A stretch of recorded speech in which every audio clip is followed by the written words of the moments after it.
Our next guy has been doing comedy for a while. He plays all over the city. Everyone, very funny man. Round of applause for William DeJesus. What's up, everyone? How you doing?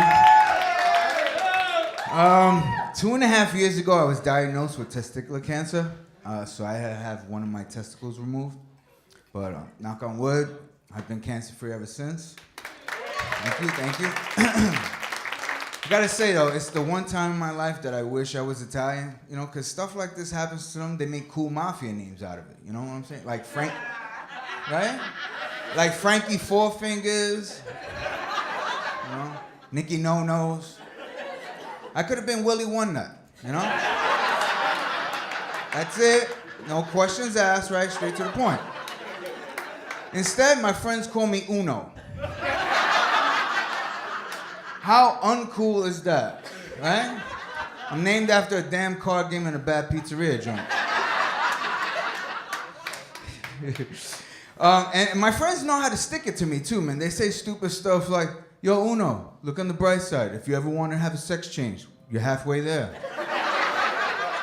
Remember that one, Jill? Yeah. Or they say something stupid like, yo, Uno, so you're saying if I kick you in the balls right now, there's a 50-50 chance you won't feel nothing? I remember back in the days when my friends used to say stupid stuff like that, I used to tell them, man, suck a nut. Now that phrase has a whole new meaning to it, you know? I know there's a lot of people that don't like to go to doctors. I didn't want to go to the doctor either because I knew this guy was going to have my balls in his hands for a long period of time. And I wasn't going to get a dinner or a happy ending out of this deal. Right? But, you know, you have to go. And I went to the doctor and he said, what are you here for? I said, well, doc, one of my testicles is bigger than the other. He says, well, pull down your pants, let's take a look. And he turns around and put on his rubber gloves. So while I'm pulling down my pants, all I'm thinking about is there a set ball position us men are supposed to be in? You know, like when you women go to the gynecologist's office, you're in those stirrups, spread eagle.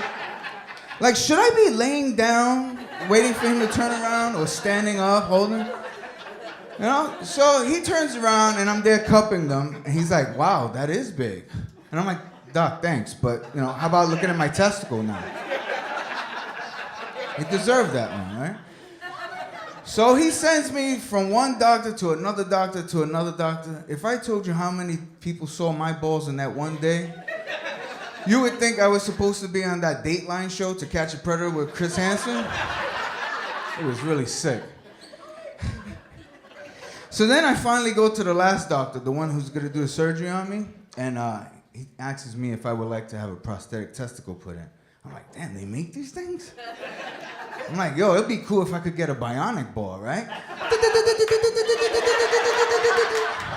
Right? One that vibrates also, you know? You know, but with my luck, my wife would be asking me, honey, can I borrow a bionic ball? I don't need you, just the ball. Yeah. I remember before my surgery, I used to do something special for my wife. After a shower, I used to slide into the bedroom butt naked like Tom Cruise in Risky Business, you know? And do the sexy dance. Well, I thought it was sexy, you know? And instead of turning her on, she would start laughing, saying I reminded her of that old game, Kabangers, with the stick and the two balls on the string, click, clack, click, clack, click, clack. So the other day, I said, you know what? I haven't done the sexy dance in a while. I slid in the bedroom and did my She starts laughing, saying I remind her of that paddle game with the one ball. That ain't right? So yeah, I am married. I've been married for 4 years. And thank you.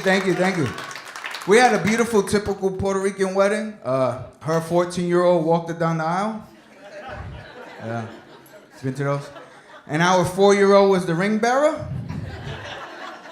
The only difference was it was in Jamaica, and a lot of people didn't understand why Jamaica. 2 reasons. One, weddings are free as long as you stay in one of those resorts. I'm a big spender. And 2, weed. I ended up having a honeymoon and a business trip all in one. Huh? I don't care what you say, you gotta be real. Whoever gets married in Jamaica didn't get married there for the beautiful beaches, man. You have to see my wedding pictures. I have no pictures of Jamaica, just pictures of me and my wife posing with bags of weed. And 8 days was way too long for us over there, man. By the 4th day, I was brain dead already.